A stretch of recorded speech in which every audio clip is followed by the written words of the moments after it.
दिखाते हैं। अलवर में दहशत फैला रहे बाघ को पकड़ लिया गया है और वन विभाग की टीम ने बाघ पर यहां पर काबू पाया है। अलवर के पास एक घर में ये बाघ जो है वो फंसा था। सरिस्का टाइगर रिजर्व से ये बाघ बाहर आ गया था, जिसके बाद इसको पकड़ने की कोशिश यहां पर की जा रही थी और वन विभाग की टीम को इसमें कामयाबी मिली है। वन विभाग की टीम ने बाघ पर काबू पाया है। तो अलवर में ये बाघ की जो दहशत फैली हुई थी उस पर अब यहां पर काबू पाया गया है और इसको पकड़ा गया है। तो अलवर के नजदीक सरिस्का टाइगर रिजर्व है, जहां से बताया जा रहा है कि बाघ जो है वो बाहर निकल आया था और उसके बाद से ही इसकी दहशत जो है वो वहां पर लोगों में देखने को मिल रही थी और कोशिश ये थी कि इसको जल्द से जल्द पकड़ लिया जाए यहां पर, और वन विभाग की टीम को इसमें कामयाबी मिली है। वन विभाग की टीम ने बाघ पर यहां पर काबू पाया है।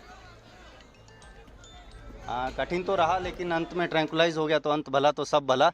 और हम यही चाहेंगे कि आज किसी जान माल का नुकसान नहीं हुआ और हमें अच्छा लग रहा है, क्योंकि उस दिन 3 लोगों को कोई जान माल का नुकसान हुआ था। तो अब आगे की कार्रवाई करते हैं। इसको हमने गाड़ी के थ्रू ही किया, क्योंकि और कोई साधन नहीं था और गाड़ी के अंदर बैठ के ही हमने पीछे गाड़ी लगाई। और ये क्योंकि रसोई में बैठा था और थोड़ा सा इसका हमें पोर्शन दिख रहा था, तो उसी में ट्रैंकुलाइज कर दिया।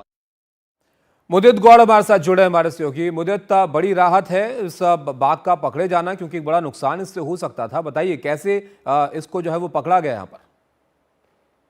बिल्कुल, ये टाइगर का जो मूवमेंट था, ये एक घर में आकर के बैठ गया था, किचन में बैठा हुआ था। ग्रामीणों को सुबह जैसे ही इसकी भनक लगी, उसके बाद तत्काल इनको ग्रामीणों ने इसकी सूचना वन विभाग को दी। सरिस्का प्रशासन की टीम वहां मौके पर पहुंची और टीम ने मौके पर पहुंच करके तत्काल ही इसको वहां से पूरा रेस्क्यू करने का प्रयास जो है वो शुरू कर दिया था। तो इसकी पूरी घेराबंदी की हुई थी और इस घेराबंदी के बाद इसको पूरी तरह से वहां पर ट्रैंकुलाइज किया गया है और ट्रैंकुलाइज करने के दौरान अभी इसको वहां से लेकर निकली है टीम। और टीम अभी इस बात को लेकर के संतुष्ट हो रही है कि ये पूरी तरह से स्वस्थ है, कहीं कोई इस तरह की चोटें वगैरह तो नहीं है। और साथ ही अभी इसके रेडियो कॉलर लगाने की जो अनुमति है वो इनको मिल चुकी है और जो विभाग है वो अब इसके यहाँ पर रेडियो कॉलर लगाएगा। रेडियो कॉलर लगाने के बाद ही आगे की प्रक्रिया जो है वो की जाएगी। बहुत शुक्रिया मुदित आपका इस सब जानकारी के लिए। तो दौसा के इस मामले के बारे में आपको बताते हैं। दौसा के पास बाघ ने वन विभाग की गाड़ी पर हमला कर दिया और वन विभाग की टीम बाघ को ट्रैंकुलाइज करने के लिए यहां पर पहुंची थी। अचानक सरसों के खेत से निकलते हुए बाघ ने यहां पर वन विभाग की गाड़ी पर चढ़ावा कर दिया और उसमें गाड़ी के शीशे भी टूट गए।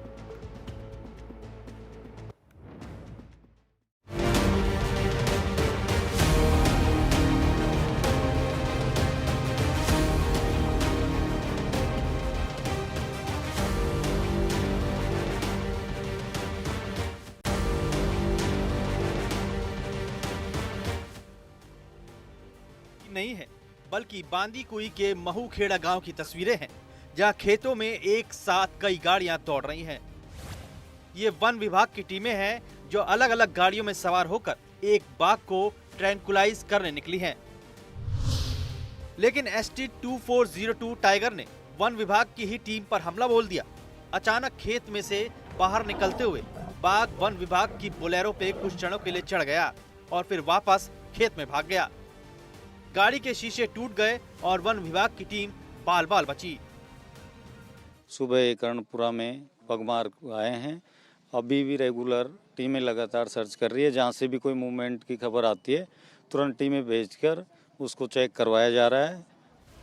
8 दिन से सरिस्का से लापता ये बाघ दौसा की बांदीकुई में एक गांव में छिप गया, जहां इसने 3 लोगों पे हमला कर दिया।